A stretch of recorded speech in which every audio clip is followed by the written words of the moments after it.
من الشیطان الرجیم بسم اللہ الرحمن الرحیم۔ جناب چیلا رام صاحب، عبدالرحیم جانو صاحب، حسیب علی خان صاحب، ہمارے ہر دل عزیز نہ بلائے جانے والے میاں محمد سومرو صاحب، اور بہت ہی پیارے اور شفقت دینے والے بھائی جناب زبیر موتی والا صاحب، ہمارے چیمبر کے صدر افتخار بھائی، ادریس بھائی یہاں بیٹھے ہیں، میرے دل عزیز اور بہت ہی پیارے ڈفرینٹ کنٹریز کے جو ایکسیلنسیز کونسل جنرلز بیٹھے ہیں، میڈیا کے تمام ہی دوست، پرنٹ میڈیا، الیکٹرانک میڈیا اور ریت کے ممبران، ان کی مینیجنگ کمیٹی اور تمام ہی جو یہاں حضرات سامعین بیٹھے ہیں، سبھی کو السلام علیکم۔ اگر آپ کی تقریر سے پہلے کراچی میں 2 لوگ تقریر کر لیں تو پھر کچھ بچتا نہیں ہے۔ ایک کا نام ڈاکٹر فاروق ستار ہے اور دوسرے کا نام زبیر موتی والا صاحب ہے، اور اس میں کوئی دو رائے نہیں کہ دونوں ہی کو جب مائک ملے تو پھر انہی پر ہے کہ وہ کب اس کو چھوڑے۔ ہم میں تو ہمت نہ ہے نہ ہو سکتی ہے، لیکن ہر دفعہ ایسا ہی ہوتا ہے کہ جب بھی زبیر موتی والا صاحب اور میں ساتھ بیٹھے ہوتے ہیں تو پتہ نہیں کون سا جن ہے ان کے پاس، جیسے ابھی رحیم جانو صاحب کہہ رہے تھے کہ ساری وہ باتیں جو میں کہنا چاہتا ہوں وہ زبیر بھائی پہلے ہی کر دیتے ہیں، تو بچتا کچھ نہیں ہے۔ آج کی تقریب عید ملن کی تقریب ہے، اور آپ یقین جانیے میں نے آنے کے بعد 2 دفعہ بڑے زور سے سلام کیا رحیم جانو صاحب کو اور چیلا رام صاحب کو بھی، لیکن پتہ نہیں ابھی تک وہ سمجھے ہی نہیں کہ عید ملن میں بلایا ہے، اور 2 بار سلام کیا ہے لیکن کوئی لفافہ جیب سے باہر نہیں آیا۔ تو میں اے ڈی سی صاحب سے کہہ رہا تھا، میں نے کہا بھائی عید ملن کی تقریب میں لے کر آئے ہو تو پہلے بات نہیں کی تھی کیا؟ انہوں نے کہا نہیں سر، یہ کافی سارے لوگ بیٹھے ہیں، تو بھائی آپ سب کو بھی مفت میں مشورہ دے رہا ہوں کہ جانے سے پہلے رحیم جانو صاحب اور چیلا رام صاحب کو 2 بار آپ نے سلام کرنا ہے تاکہ آج کی اس تقریب کا مزہ دوبالا ہو سکے۔ عید ملن کی تقریب ہے، میں اپنی جانب سے یہاں بیٹھے ہوئے تمام ہی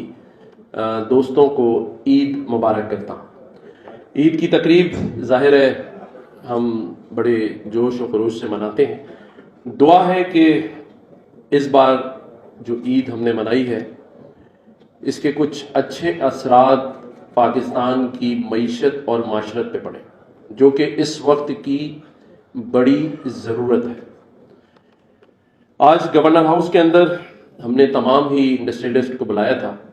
کراچی چیمبر کے صدر بھی موجود تھے، زبیر موتی والا صاحب بھی موجود تھے۔ حالات تو اچھے نہیں ہیں جن کا میں ذکر یہاں نہیں کرنا چاہتا، کیونکہ گھر کی بات گھر ہی میں رہے تو بہتر ہے، لیکن یہ میں ضرور کرنا چاہتا ہوں کہ ہم حالات اچھے کریں گے انشاءاللہ تعالی، اور یہ اس لیے ضروری ہے کہ کراچی کو، جو کہ پورے پاکستان کی معیشت کا انجن ہے، اسے لاوارث نہیں چھوڑے، چاہے چھوٹا تاجر ہو یا بڑا صنعت کار ہو، ہمیں اسے ہر طرح سے سپورٹ کرنا ہے، ان کی ہر بات کو ماننا ہے، سمجھنا ہے، انہیں رسپیکٹ بھی دینی ہے، اور ساتھ ساتھ ان کے مسائل بھی حل کرنے ہیں۔ میں یہاں ایک چیز کا اعلان کرنا چاہتا ہوں، اور انشاءاللہ تعالی اس امید کے ساتھ کہ فیڈریشن میری بات رکھے گی، وفاق میری بات رکھے گا، 15 دن کے اندر اندر رائس ایکسپورٹر ایسوسی ایشن کو انڈسٹری کا درجہ دلائیں گے انشاءاللہ تعالی، اور باقی بھی آئی ٹی انڈسٹری کو بھی ملنا چاہیے انڈسٹری کا درجہ۔ مجھے نہیں سمجھ میں آ رہا، میں بھی رحیم جانو صاحب سے اور چیلا رام صاحب سے پوچھ رہا تھا کہ جب آپ $3 بلین تک پہنچ گئے ہیں تو ایسی کیا وجہ ہے کہ آپ کو انڈسٹری کا درجہ نہیں دیا جا رہا؟ تو انشاءاللہ تعالی یہ کام کروائیں گے۔ جب آپ لوگ پاکستان کے لیے ڈالرز لے کر آ رہے ہیں اور رات دن اس ایکسپورٹ کو بڑھا بھی رہے ہیں تو انڈسٹری کا درجہ دینا اور اس میں اتنا ڈیلے ہونا عجیب بات ہے، لیکن اس کام کو انشاءاللہ تعالی ہم کروا لیں گے۔ میں یہ سمجھتا ہوں کہ رحیم جانو صاحب نے جو روایتیں ڈالی، جو اس ایسوسی ایشن کے لیے آج تک ان کی خدمات ہیں، اسے سراہا جانا چاہیے، اور میں آج یہاں پر رحیم جانو صاحب کے لیے تمغہ امتیاز کی ریکمنڈیشن کا بھی اعلان کرتا ہوں۔ اور اس میں کوئی دو رائے نہیں کہ جس طرح سے اس ایسوسی ایشن کو اور ان کے لوگوں کو رحیم جانو صاحب لے کے چلے ہیں، جس میں کوئی تضاد نہیں ہے، کوئی دوسری ایسوسی ایشن نہیں ہے، اور سارے ہی ایکسپورٹرز کا ان پر اعتماد بھی ہے اور اتفاق بھی ہے، تو ایسا بہت کم پاکستان میں دیکھنے میں آیا ہے، ورنہ ہمیشہ لڑائی جھگڑے ہی رہتے ہیں۔ تو میں سمجھتا ہوں کہ اس پہ انہیں خراج تحسین پیش کرنا چاہیے اور ان کی خدمات کو سراہنا چاہیے۔ میں یہ بھی ضرور کہنا چاہوں گا کہ دیکھیں، سب لوگ باتیں کر رہے ہیں کہ پاکستان کے معاشی حالات خراب ہیں۔ یہ باتیں آنی چاہیے کہ یہ کیسے ٹھیک ہو سکتے ہیں۔ آپ وہ لوگ ہیں جو اپنے اپنے شعبے میں کامیاب ترین ہیں الحمدللہ، تو پھر میرا وطن پاکستان کیوں کامیاب نہیں ہے؟ میں سمجھتا ہوں کہ حکومت کو فی الفور تمام بزنس کمیونٹیز کے جو لیڈران ہیں، بڑے بڑے انڈسٹریلسٹ ہیں، ایکسپورٹرز ہیں، ایک دفعہ پاکستان کا بجٹ اور پاکستان کی جو ایکسپورٹ پالیسی ہے وہ آپ کے ساتھ بیٹھ کے بنانی چاہیے، اور اگر یہ عمل شروع کیا جائے گا تو میں نہیں سمجھتا کہ پاکستان کو ترقی سے کوئی روک سکتا ہے۔ جتنی بھی باتیں اس پاکستان میں معیشت کے حوالے سے کی جاتی ہیں اس میں مجھے نا امیدی نظر آتی ہے،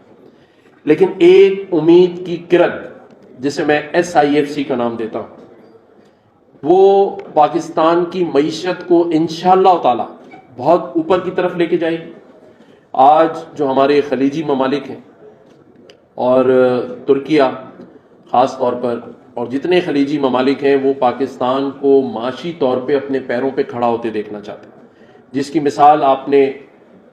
ایک دن پہلے ہی سعودیہ کے اس ڈیلیگیشن سے لگائی ہوگی کہ جنہوں نے پہلے فیز میں $5 بلین کی انویسٹمنٹ کا عندیہ دیا ہے، MOU سائن ہو رہے ہیں۔ میں یہ کوشش کروں گا کہ اس 5 بلین میں سے کراچی کے جو انڈسٹریلسٹ ہیں، کراچی کے جو ایکسپورٹرز ہیں، ان کو بڑا حصہ ملے، اور وہ انویسٹمنٹ آپ کی کراچی میں آئے، کراچی کے پروجیکٹس میں لگے، تاکہ معاشی طور پر میرا یہ ماننا ہے کہ اگر کراچی مستحکم ہوگا تو پورا پاکستان مستحکم ہوگا انشاءاللہ تعالی۔ تو اس کے لیے بھی کوشش کریں گے، اور میں یہ سمجھتا ہوں کہ اس کے بعد ہمارے بحرین، قطر، کویت جو بردر ملک ہیں، ترکیہ خاص طور پہ، وہ بھی پاکستان میں بہت بڑی انویسٹمنٹ لے کر آ رہے ہیں۔ ان کے جو ڈیلیگیشنز ہیں وہ آ رہے ہیں اسلام آباد میں، ہمارے لوگوں کے ساتھ مل رہے ہیں، اور آپ آئندہ آنے والے دنوں میں دیکھیں گے کہ ان کے بھی بڑے بڑے ڈیلیگیشن جو ہے وہ پاکستان آئیں گے۔ ابھی ایران کے جو پریزیڈنٹ ہیں وہ بھی پاکستان آ رہے ہیں، اور انشاءاللہ ابھی تک کے پروگرام کے مطابق وہ کراچی بھی آ رہے ہیں، اور گورنر ہاؤس میں ہی تمام بزنس مینوں سے ملاقات کریں گے۔ تو میں آپ سب کو وہاں آنے کی انشاءاللہ دعوت بھی دوں گا، اور ان کے ساتھ بھی جو بزنس ڈیلیگیشن آئے گا ان کے ساتھ بھی آپ لوگ اپنا انٹریکشن بڑھائیں، تاکہ ہم تجارت کو اس پاکستان میں فروغ دے سکیں۔ اور میں یہ سمجھتا ہوں کہ اگر معاشی حالات بہتر ہوں گے تو اسٹریٹ کرائم بھی کنٹرول ہوگا۔ یہاں پر بہت بات کی جا رہی ہے، آج دوپہر میں بھی اس بات پر بات کی گئی۔ دیکھیں، حکومتوں کا کام ہوتا ہے لا اینڈ آرڈر کی سچویشن کو بہتر سے بہتر بنائے، لیکن ہمیں اس بات کو نظر انداز نہیں کرنا کہ جو معاشی بحران ہے وہ بھی ایک شاخسانہ ہے اس کرائم کا، جہاں ایک شخص اپنے بچے کی بھوک مٹانے کے لیے دوسرے کے بچے کو مار رہا ہے۔ لیکن ہمیں فی الفور اس بات پر توجہ دینی ہے، اور بڑے مضبوط انداز سے دینی ہے کہ یہ حالات بہتر ہوں اور لوگ بڑے آرام سے بن قاسم جا سکیں۔ جب چیلا رام صاحب کہہ رہے تھے کہ میں 8 گارڈ لے کے جاتا ہوں، تو ہمارے جو زبیر موتی والا صاحب ہیں وہ تو کہہ رہے تھے میں اکیلا جاتا ہوں۔ میں نے کہا دیکھیں، آپ کی بیگم کو آپ پر اعتبار ہے، اس لیے آپ اکیلے چلے جاتے ہیں، کچھ گارڈ بیگمات بھی ساتھ بھیجتی ہیں تاکہ یہ سیدھا کام پہ جا کے واپس آئے۔ تو چیلا رام صاحب کا بھی میں پوچھوں گا کہ 8 کیوں ہے، تو اس میں لگتا ہے بھابھی بہت زیادہ شک کر رہی ہے۔ کیونکہ 2-3 گارڈوں پہ بھی اعتماد نہیں ہے کہ شاید وہ چیرا رام صاحب سے مل جائیں، تو انہوں نے بھی 8 ساتھ دیے تاکہ کراس کر سکیں کہ واقعی یہ بن قاسم ہی گئے ہیں یا کہیں اور چلے گئے. لیکن بہرحال اللہ تعالیٰ پاکستان کا حامی و ناصر ہو. اور اس شعر کے ساتھ میں اختتام کروں گا، کیونکہ میڈیا آج کل میں جہاں جاتا ہوں وہ پہنچتا ہے اور وہ اس بات میں لگا رہتا ہے کہ میں ان کے ایک سوال کا جواب دوں، جو کہ میرے خیال سے زبیر موتی والا صاحب دے بیٹھے ہیں. تو شاعر یہ کہتا ہے کہ تو میرا حوصلہ تو دیکھ، تو میرا حوصلہ تو دیکھ، داد تو دے کہ اب مجھے، تو میرا حوصلہ تو دیکھ، داد تو دے کہ اب مجھے، شوق کمال بھی نہیں، خوف زوال بھی نہیں. اللہ تعالیٰ پاکستان کا حامی و ناصر ہو. میرے خیال سے اس ایک لائن میں نے آپ کو جواب دے دیا ہے کہ نہ شوق کمال ہے نہ شوق زوال ہے. جب اللہ تعالیٰ نے اتنا بڑا درجہ دے دیا ہو کہ یہ میری بزنس کمیونٹی مجھے عوامی گورنر کہے، ہر دل عزیز گورنر کہے، پیار دے، محبت دے، عزت دے، تو اس کے بعد